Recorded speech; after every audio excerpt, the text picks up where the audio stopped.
Good day, I am Liesel Brits with today's local news. The Vanderbijlpark SAPS is searching for suspects who broke into a spares store and stole items to the value of about 12,000 rand. Police spokesperson Sergeant Gertrude Mahale said in a statement the SAPS is investigating a business break-in case following the incident that occurred between the 21st and 22nd of January at a local spares store. Mahale said two unknown suspects broke into the store and stole items to the value of about 12,000 rand. Video footage shows two African males in the store who the SAPS say can assist them with the investigation. Mahale urged anyone with information regarding the matter or the two unknown males on the video footage to contact the investigating officer, Detective Sergeant Mamatela, at 081 523 6080.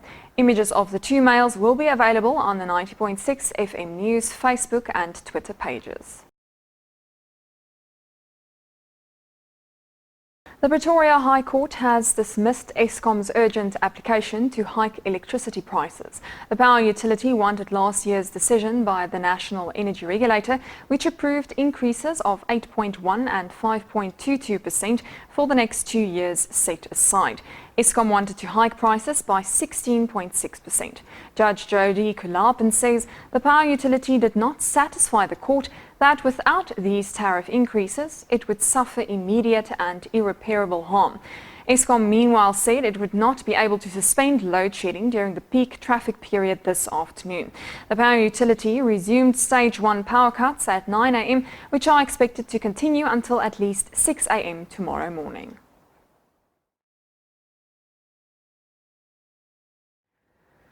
Sales of an over-the-counter nasal spray that powder coats the nasal membranes, making it difficult for airborne viruses to enter the body, has increased in the United Kingdom. This is amid growing fears for the coronavirus, which has claimed the lives of over 1,000 people.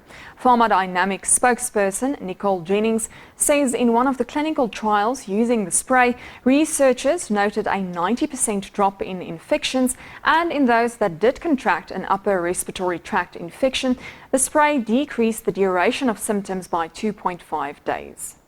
This nasal powder is marketed in South Africa by Pharmadynamics as Nexa Shield, and it consists of hydroxypropylmethylcellulose powder, which is a powder of vegetable origin.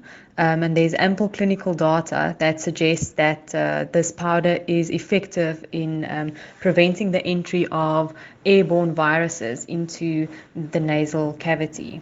And today marks the 30th anniversary of the release of former President Nelson Mandela from Victor Verster prison. To commemorate the event, the Nelson Mandela Foundation is expected to be hosting a lecture attended by a Nobel Peace Laureate and President Cyril Ramaphosa to give a speech from the iconic balcony of the City Hall, where Madiba gave his historic speech. There will also be a reunion at the prison, now known as the Drakensberg Correctional Centre, of the committee who negotiated Mandela's release.